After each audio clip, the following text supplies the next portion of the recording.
23वें तीर्थंकर पार्श्वनाथ काशी के राजा विश्वसेन के पुत्र थे। उनके पिता ने 16 वर्ष की आयु में उन्हें सत्ता सौंप दी थी, लेकिन कुछ ही वर्षों में उनका सांसारिक सुखों से मोहभंग होना शुरू हो गया।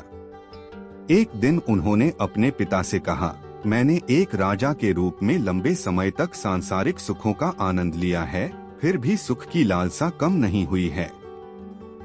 जिस प्रकार ईंधन के उपयोग से अग्नि की ज्वाला का शमन नहीं होता, उसी प्रकार सुखोपभोग से तृष्णा की वृद्धि ही होती है।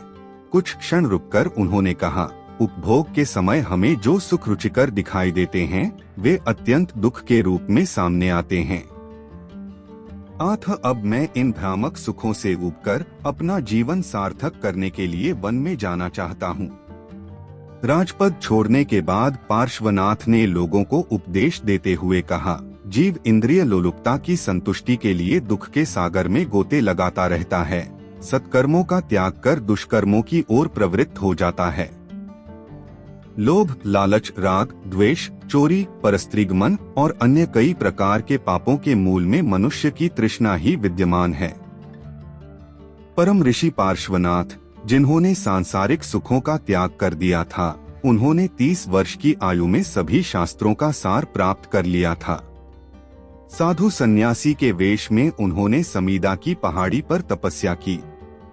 साधना पूर्ण होने के बाद उन्होंने अपना पूरा जीवन लोगों को सत्य, सद्गुण और अहिंसा का पालन करने का उपदेश देते हुए बिताया।